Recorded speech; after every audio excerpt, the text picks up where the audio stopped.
Welcome back to news TV 84 viewers. Break तो बाद साना जुड़ चुके हैं doctor Pritpal Singh, coordinator of American Gurdwara Prabandhak committee. जी वीर जी, वाहिगुरू जी का खालसा, वाहिगुरू जी की फतेह। जी वाहिगुरू जी का खालसा, वाहिगुरू जी की फतेह। ਵੀਰ ਜੀ, ਸਭ ਤੋਂ ਪਹਿਲਾਂ ਅਸੀਂ ਤੁਹਾਡੇ ਕੋਲ ਜਾਣਨਾ ਚਾਹਾਂਗੇ, ਜਿਸ ਤਰ੍ਹਾਂ ਪਿਛਲੇ ਦਿਨੀ ਪਿੰਡ ਢੁਲੀਕੇ ਜ਼ਿਲ੍ਹਾ ਮੋਗਾ ਵਿੱਚ ਪੁਲਿਸ ਨੇ ਸਿੱਖ ਸ਼ਰਧਾਲੂਆਂ ਦੇ ਉੱਪਰ ਬੜਾ ਜਬਰ ਢਾਇਆ, ਇਸ ਬਾਰੇ ਅਮਰੀਕਨ ਗੁਰਦੁਆਰਾ ਪ੍ਰਬੰਧਕ ਕਮੇਟੀ ਦੇ ਬਿਹਾਫ ਤੇ ਤੁਸੀਂ ਕੀ ਕਹਿਣਾ ਚਾਹੋਗੇ? ਦੇਖੋ, ਇੱਕ ਜਿਹੜੇ ਸਾਡੇ ਸਿੱਖ ਧਰਮ ਦੇ ਜਾਂ ਸਿੱਖ ਧਰਮ ਨੂੰ ਮੰਨਣ ਵਾਲੇ ਜਿਹੜੇ ਸਾਡੇ ਸਿੰਘ ਸੀਗੇ, ਸਿੱਖਾਂ ਦੇ ਉੱਪਰ ਇਹ ਨਜਾਇਜ਼ ਉਹਨਾਂ ਨਾਲ ਧੱਕਾ ਕੀਤਾ ਜੀ। ਉਹ ਉਹਨਾਂ ਦੀ ਇੱਕ ਆਪਣੀ ਹੱਕੀ ਮੰਗ ਸੀ, ਜਿਸ ਨੂੰ ਲੈ ਕੇ ਉਹ ਉਹਦਾ ਰੋਸ ਪ੍ਰਦਰਸ਼ਨ ਕਰ ਰਹੇ ਸੀ। ਤੇ ਅਸੀਂ ਇਸ ਸਾਰੇ ਘਟਨਾਕ੍ਰਮ ਦੀ ਅਮਰੀਕਨ ਗੁਰਦੁਆਰਾ ਪ੍ਰਬੰਧਕ ਕਮੇਟੀ ਵੱਲੋਂ ਜ਼ੋਰਦਾਰ ਸ਼ਬਦਾਂ 'ਚ ਨਿੰਦਿਆ ਕਰਦੇ ਹਾਂ ਜੀ। ਅਤੇ ਅਸੀਂ ਆਸ ਰੱਖਦੇ ਹਾਂ ਕਿ ਸਰਕਾਰ ਦੇ ਕੰਨ ਥੋੜੇ ਖੁੱਲਣਗੇ। ਉੱਥੇ ਇਹ ਆਸ ਕੀਤੀ ਜਾਂਦੀ ਆ ਕਿ ਜਿਹੜੀ ਉੱਥੇ ਸਰਕਾਰ ਆ ਜਾਂ ਲੋਕ ਇਹ ਜਿਹੜੇ ਕਹਿ ਰਹੇ ਨੇ ਕਿ ਉਹ ਸਿੱਖਾਂ ਦੀ ਸਰਕਾਰ ਆ, ਅਕਾਲੀਆਂ ਦੀ ਸਰਕਾਰ ਆ, ਪਰ ਉੱਥੋਂ ਗੱਲਬਾਤ ਜਿਹੜੀ ਜੋ ਵੀ ਬਾਹਰ ਆਉਂਦੀ ਆ ਉਹ ਲੱਗਦਾ ਇਸ ਤਰ੍ਹਾਂ ਇਹ ਤਾਂ ਜਿੱਦਾਂ ਅਸੀਂ ਫਿਰ ਮੁਗਲੀਆ ਦੌਰ 'ਚ ਪਹੁੰਚ ਗਏ। ਨਾ ਕੋਈ ਸੁਣਵਾਈ ਆ, ਨਾ ਕੋਈ ਅਪੀਲ, ਨਾ ਵਕੀਲ, ਨਾ ਦਲੀਲ, ਤੁਸੀਂ ਕਰ ਕੀ ਸਕਦੇ ਹੋ? ਇਹ ਜੋ ਵੀ ਜਿਹੜੀ ਘਟਨਾ ਉੱਥੇ ਹੋਈ ਹੈ, ਜਿਹੜਾ ਨਜਾਇਜ਼ ਸਿੰਘਾਂ ਨੂੰ ਜਿਹੜਾ ਉੱਥੇ ਉਹਨਾਂ ਨੇ ਤੰਗ ਕੀਤਾ ਔਰ ਤਸ਼ੱਦਦ ਕੀਤਾ, ਅਸੀਂ ਇਹਦੀ ਪੁਰਜ਼ੋਰ ਸ਼ਬਦਾਂ 'ਚ ਨਿਖੇਧੀ ਕਰਦੇ।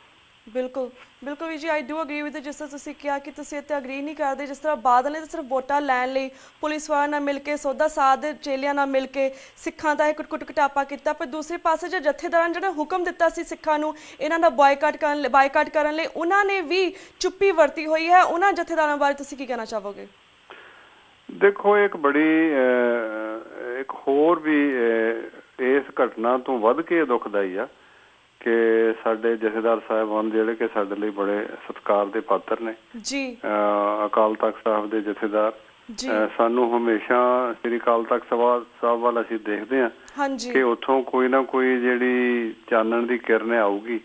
ਪਰ ਪਿਛਲੇ ਸਮੇਂ ਵਿੱਚ ਜੋ ਸਾਡੇ ਜਥੇਦਾਰ ਸਾਹਿਬਾਨ ਨੇ ਜਿਸ ਤਰ੍ਹਾਂ ਸਾਰੇ ਹੀ ਘਟਨਾਕ੍ਰਮ ਤੋਂ ਅੱਖਾਂ ਮੀਟੀਆਂ ਹੋਈਆਂ, ਔਰ ਉਸ ਗੱਲ ਤੋਂ ਜਿਹਦੇ ਬਾਰੇ ਉਹਨਾਂ ਨੇ ਖੁਦ ਸੰਗਤਾਂ ਨੂੰ ਆਦੇਸ਼ ਦਿੱਤੇ ਹੋਏ ਸੀ, ਔਰ ਉਹ ਵੀ ਬੜੇ ਦੁਖਦਾਈ ਸ਼ਬਦਾਂ 'ਚ ਕਹਿਣਾ ਪੈਂਦਾ ਕਿ ਸਾਡੇ ਜਿਹੜੇ ਧਾਰਮਿਕ ਸੀਨੀਅਰ ਲੀਡਰਸ਼ਿਪ ਆ ਉਹ ਵੀ ਮੌਕੇ ਦੀ ਸਰਕਾਰ ਦੇ ਕਠਪੁਤਲੀ ਬਣੀ ਹੋਈ ਆ। ਜੀ ਬਿਲਕੁਲ।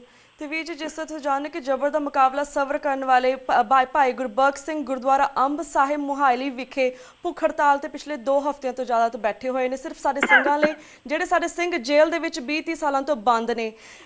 ਬਾਹਰਲੇ ਸਿੱਖ ਜਿਹੜੇ ਉਹਨਾਂ ਦੀ ਇਸ ਕੌਜ਼ ਦੀ ਹਮਾਇਤ ਵਿੱਚ ਕੀ ਕਰਨੇ, ਇਸ ਬਾਰੇ ਵੀ ਥੋੜੀ ਜਾਣਕਾਰੀ ਦਿਓ। ਦੇਖੋ, ਸਰਦਾਰ ਗੁਰਬਖਸ਼ ਸਿੰਘ ਦਾ ਜਿਹੜਾ ਇਹ ਯਤਨ ਆ ਇਹ ਬਹੁਤ ਸ਼ਲਾਘਾਯੋਗ ਹੈ ਜੀ। ਅਸੀਂ ਉਹਨਾਂ ਦੀ ਪੂਰਨ ਅਮਰੀਕਨ ਗੁਰਦੁਆਰਾ ਪ੍ਰਬੰਧਕ ਕਮੇਟੀ ਵੱਲੋਂ ਹਮਾਇਤ ਕਰਦੇ ਹਾਂ। ਇਹ ਬੜੀ ਉਹਨਾਂ ਦੀ ਜਾਇਜ਼ ਔਰ ਹੱਕੀ ਮੰਗ ਆ ਕਿ ਦੇਖੋ, ਉੱਥੋਂ ਦਾ ਵੀ ਇੱਕ ਸਿਸਟਮ ਹੈ, ਮਾੜਾ ਚੰਗਾ ਭੈੜਾ ਜਿਸ ਤਰ੍ਹਾਂ ਦਾ ਵੀ ਹੈ, ਉਹਦੇ ਵਿੱਚ ਵੀ ਇੱਕ ਹੈ ਕਿ ਜਿਹੜੀ ਸਜ਼ਾ ਹੈਗੀ ਆ ਉਹ ਇੰਨੀ ਸਜ਼ਾ ਪੂਰੀ ਹੋ ਗਈ ਆ, ਉਹਦੇ ਬਾਅਦ ਜਿਹੜਾ ਇੱਕ ਨਕਸ਼ਾ ਤੁਰਨ ਦੀ ਇੱਕ ਉਹਦਾਂ ਦੀ ਜਿਹੜੀ ਪ੍ਰੋਸੀਜਰ ਆ, ਚਲੋ ਉਹਦੇ ਵਿੱਚ 6 ਮਹੀਨੇ ਜਾਂ 8 ਮਹੀਨੇ ਲੱਗ ਜਾਣ, ਪਰ ਕਈ ਸਿੰਘਾਂ ਨੂੰ ਤਾਂ ਮਤਲਬ ਸਜ਼ਾ ਪੂਰੀ ਕੀਤੀ ਨੂੰ ਵੀ 10-10 ਸਾਲ ਹੋ ਗਏ ਜੀ। ਬਿਲਕੁਲ। ਔਰ ਉਹਨਾਂ ਦੀ ਵੀ ਰਿਹਾਈ ਦੇ ਅਜੇ ਕੋਈ ਜਿਹੜਾ ਗੱਲ ਸਾਹਮਣੇ ਨਹੀਂ ਆ ਰਹੀ।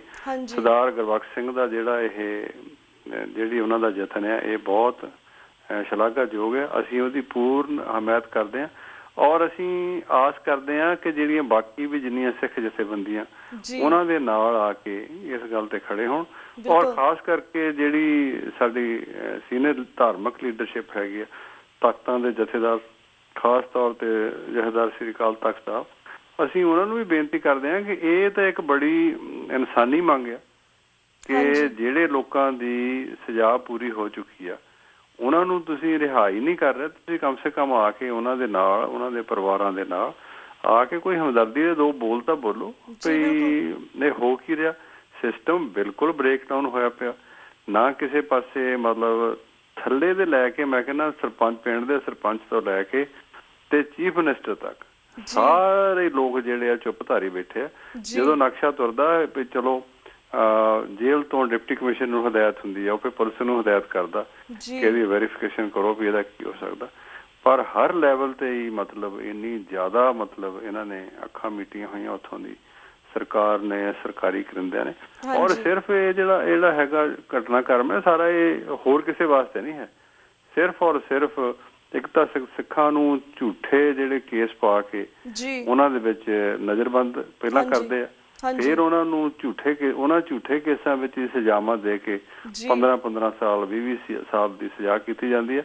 ਔਰ ਉਹਦੇ ਤੋਂ ਵੀ ਵੱਧ ਜਿਹੜੀ ਦੁਖਦਾਈ ਗੱਲ ਇਹ ਆ ਕਿ ਸਾਰਾ ਪ੍ਰੋਸੈਸ ਪੂਰਾ ਹੋਣ ਦੇ ਬਾਅਦ ਵੀ ਜਿਹੜੀ ਉਹ ਵਿਚਾਰਿਆਂ ਦੀ ਰਿਹਾਈ ਨਹੀਂ ਹੁੰਦੀ। ਤੇ ਮੈਂ ਸਮਝਦਾ ਵੀ ਸਰਦਾਰ ਗੁਰਬਖਸ਼ ਸਿੰਘ ਨੇ ਇਹ ਆਪਣੀ ਜ਼ਮੀਰ ਦੀ, ਵੈਸੇ ਤਾਂ ਹੋਰ ਕਈ ਪਾਸਿਆਂ ਵੱਲ ਜਿਹੜੇ ਵਿਦੇਸ਼ੀ ਸਿੱਖ ਆ ਉਹਨਾਂ ਦੀ ਨਿਗਾਹ ਗਈ ਆ, ਪਰ ਇਸ ਸਿਲਸਿਲੇ ਦੇ ਵਿੱਚ ਜੋ ਵਿਦੇਸ਼ੀ ਸਿੱਖਾਂ ਦਾ ਬਹੁਤ ਜ਼ਿਆਦਾ ਰੋਲ ਨਹੀਂ ਰਿਹਾ। ਪਰ ਉਹ ਤੋਂ ਬਿਨਾਂ ਕੇਸ ਲੜਨ ਦੇ ਵਿੱਚ, ਵਕੀਲਾਂ ਦੀਆਂ ਫੀਸਾਂ ਦੇਣ ਦੇ ਵਿੱਚ ਵਿਦੇਸ਼ੀ ਸਿੱਖਾਂ ਦਾ ਬਹੁਤ ਵੱਡਾ ਰੋਲ ਰਿਹਾ। ਇਹਨਾਂ ਨੇ ਬੜਾ ਸ਼ਲਾਘਾਯੋਗ ਕੰਮ ਕੀਤਾ। ਪਰ ਮੈਂ ਸਮਝਦਾ ਜਿਹੜਾ ਸਰਦਾਰ ਗੁਰਬਖਸ਼ ਸਿੰਘ ਨੇ ਇਹ ਕਦਮ ਚੁੱਕਿਆ, ਸਾਨੂੰ ਸਭ ਨੂੰ ਹੀ ਇਹਦੀ ਪੁਰਜ਼ੋਰ ਹਮਾਇਤ ਕਰਨੀ ਚਾਹੀਦੀ ਹੈ ਔਰ ਉਹਨਾਂ ਦੇ ਨਾਲ ਸਾਨੂੰ ਖੜੇ ਹੋਣਾ ਚਾਹੀਦਾ। ਤੇ ਜਿਨ੍ਹਾਂ ਵੀ ਉੱਥੇ ਦੀਆਂ ਜਿਹੜੀਆਂ ਜਥੇਬੰਦੀਆਂ ਨੇ ਵੀ, ਜਾਂ ਜਿਵੇਂ ਕਿ ਪਿਛਲੇ ਦਿਨਾਂ ਸਰਦਾਰ ਗੁਰਤੇਜ ਸਿੰਘ ਤੇ ਜਿਹੜੇ ਕਿ ਅੱਛੇ ਵਿਦਵਾਨ ਨੇ, ਬਾਕੀ ਅਕਾਲੀ ਦਲ ਪੰਜ ਪ੍ਰਧਾਨੀ, ਫਿਰ ਸਰਦਾਰ ਰਜਿੰਦਰ ਸਿੰਘ, ਹੋਰ ਕਾਫੀ, ਹਰਚਰਨਜੀਤ ਸਿੰਘ ਧਾਮੀ, ਤੇ ਇਹਨਾਂ ਸਾਰਿਆਂ ਨੇ ਜਾ ਕੇ ਜਿਹੜੀ ਉਹਨਾਂ ਦੇ ਨਾਲ ਹਮਾਇਤ ਆਪਣੀ ਜ਼ਾਹਰ ਕੀਤੀ ਹੈ, ਅਸੀਂ ਉਹਨਾਂ ਦਾ ਵੀ ਧੰਨਵਾਦ ਕਰਦੇ। ਜੀ ਬਿਲਕੁਲ ਵੀਰ ਜੀ, ਬਿਲਕੁਲ ਵੀਰ ਜੀ। ਵੀਰ ਸਰ 3-4 ਮਿੰਟ ਰਹਿ ਗਏ ਨੇ ਐਟ ਦੀ ਐਂਡ, ਅਸੀਂ ਵੀ ਜਾਣਨਾ ਚਾਹਾਂਗੇ ਕਿ ਇਸ ਐਤਵਾਰ ਯਾਨੀ ਕਿ 1 ਦਸੰਬਰ ਨੂੰ ਕੈਲੀਫੋਰਨੀਆ ਦੇ ਬੇ ਏਰੀਆ ਵਿੱਚ ਇੱਕ ਨਵੇਂ ਗੁਰਦੁਆਰਾ ਸਾਹਿਬ ਦਾ ਉਦਘਾਟਨ ਹੋਣ ਜਾ ਰਿਹਾ, ਜਿਸ ਵਿੱਚ ਤੁਸੀਂ ਵੀ ਇੱਕ ਸਰਗਰਮ ਰੋਲ ਅਦਾ ਕਰ ਰਹੇ ਹੋ। ਇਸ ਬਾਰੇ ਵੀ ਸਾਡੇ ਸੰਗਤਾਂ ਨੂੰ ਥੋੜੀ ਜਾਣਕਾਰੀ ਦਿਓ। ਦੇਖੋ, ਜਿਹੜਾ ਸਾਡਾ ਉਹਦੇ ਵਿੱਚ ਰੋਲ ਹੈ, ਉਹਦੇ ਇੱਕ ਅਮਰੀਕਨ ਗੁਰਦੁਆਰਾ ਪ੍ਰਬੰਧਕ ਕਮੇਟੀ ਦੇ ਤੌਰ ਤੇ ਕਾਰਕੁਨ ਹੋਣ ਦੇ ਨਾਤੇ ਸਾਡਾ ਤਾਂ ਛੋਟਾ ਜਿਹਾ ਰੋਲ ਹੈ, ਪਰ ਬੇਸਿਕਲੀ ਇਸ ਏਰੀਏ ਦੇ ਕੁਝ ਸਿਰ ਕੱਢ ਆਗੂ, ਉਹਨਾਂ ਦਾ ਇੱਕ ਬੜਾ ਇਹ ਯਤਨ ਰਿਹਾ ਪਿਛਲੇ ਸਾਰੇ ਸਮੇਂ ਦੇ ਵਿੱਚ ਕਿ ਜਿਹੜੇ ਜੋ ਕਾਰਜ ਅਸੀਂ ਗੁਰਦੁਆਰਾ ਸਾਹਿਬਾਨ ਵਿੱਚ, ਅਸੀਂ ਕਿਸੇ ਦੀ ਆਲੋਚਨਾ ਜਾਂ ਇਹ ਨਹੀਂ ਹੈ ਵੀ ਜੋ ਸਾਡੀ ਇੱਕ ਸੋਚ ਸੀ ਵੀ ਆਹ ਜਿਹੜੇ ਕਾਰਜ ਆ ਗੁਰਦੁਆਰਿਆਂ 'ਚ ਹੋਣੇ ਚਾਹੀਦੇ ਆ, ਉਹ ਮਤਲਬ ਮੈਨੇਜਮੈਂਟ ਕਰਕੇ ਜਾਂ ਸੰਗਤਾਂ ਦਾ ਰੁਝਾਨ ਨਾ ਹੋਣ ਕਰਕੇ ਉਹ ਨਹੀਂ ਸੀ ਹੋ ਰਹੇ। ਤੇ ਇਸੇ ਕਰਕੇ ਹੀ ਕੋਈ ਸੂਝਵਾਨ ਸਿੱਖਾਂ ਨੇ ਰਲ ਕੇ ਮਲਪੀਟਸ ਸ਼ਹਿਰ ਦੇ ਵਿੱਚ ਇੱਕ 15,000 ਸਕੁਅਰ ਫੁੱਟ ਦੇ ਕਰੀਬ ਜਗ੍ਹਾ ਜਿਹੜੀ ਆ ਉਹ ਲੀਜ਼ ਤੇ ਲਈ ਹੈ, ਤੇ ਉਹਦੇ ਵਿੱਚ ਗੁਰਦੁਆਰਾ ਸਾਹਿਬ ਦਾ ਜੋ ਉਦਘਾਟਨ ਹੈ, ਗੁਰਦੁਆਰਾ ਸਾਹਿਬ ਉਹਦਾ ਹੈ ਤਾਂ ਸਾਰਾ ਕੁਛ, ਜੋ ਕੁਛ ਵੀ ਹੋਏਗਾ ਗੁਰਦੁਆਰਾ ਸਾਹਿਬ ਦੀ ਛਤਰ ਛਾਇਆ ਵਿੱਚ ਹੀ ਹੋਏਗਾ, ਪਰ ਉਹ ਗੁਰਦੁਆਰਾ ਸਾਹਿਬ ਉਹਦਾ ਇੱਕ ਕੰਪੋਨੈਂਟ ਹੈ।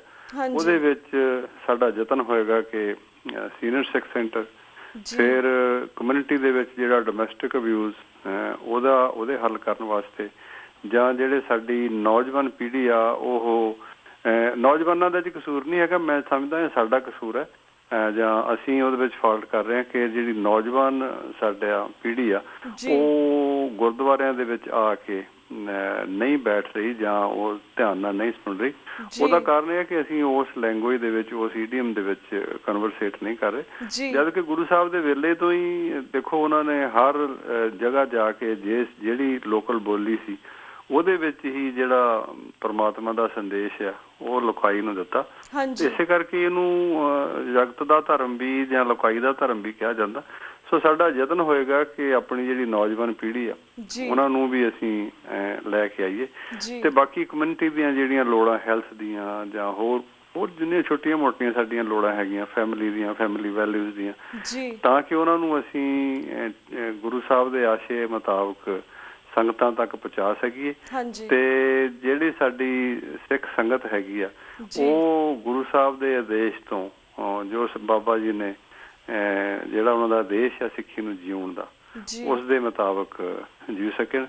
ਤੇ ਇਹ ਸਾਡਾ ਇੱਕ ਛੋਟਾ ਜਿਹਾ ਯਤਨ ਹੋਏਗਾ, ਤੇ ਅਸੀਂ ਅਰਦਾਸ ਵੀ ਕਰਦੇ ਹਾਂ ਸਤਿਗੁਰ ਦੇ ਚਰਨਾਂ 'ਚ ਕਿ ਸਾਨੂੰ ਕਾਮਯਾਬੀ ਮਿਲੇ, ਤਾਂ ਕਿ ਅਸੀਂ ਇੱਕ ਨਿਵੇਕਲੇ ਤਰੀਕੇ ਦੇ ਨਾਲ ਸੰਗਤਾਂ ਦੀ ਸੇਵਾ ਕਰ ਸਕੀਏ। ਜੀ ਤੇ ਭਾਈ ਸਾਹਿਬ ਜੀ, ਤੁਹਾਡਾ ਬਹੁਤ ਬਹੁਤ ਸ਼ੁਕਰੀਆ, ਤੁਸੀਂ ਸਾਰੇ ਆਪਣੇ ਵਿਚਾਰ ਸਾਂਝੇ ਕੀਤੇ, ਸਾਰੀ ਚੀਜ਼ਾਂ ਦਾ ਵੇਰਵਾ ਦਿੱਤਾ। ਸਾਡਾ ਹੁਣ ਵਕਤ ਸਮਾਪਤੀ ਵੱਲ ਜਾ ਰਿਹਾ, ਤੁਹਾਡਾ ਬਹੁਤ ਬਹੁਤ ਸ਼ੁਕਰੀਆ ਕਿ ਤੁਸੀਂ ਸਾਡੇ ਸਿੱਖ ਸੰਗਤਾਂ ਦੇ ਰੂਬਰੂ ਹੋਏ ਹੋ। ਮੈਂ ਤੁਹਾਡੇ ਕੋਲ ਇੱਥੇ ਇਜਾਜ਼ਤ ਲੈਂਦੀ ਹਾਂ। ਵਾਹਿਗੁਰੂ ਜੀ ਕਾ ਖਾਲਸਾ, ਵਾਹਿਗੁਰੂ ਜੀ ਕੀ ਫਤਿਹ।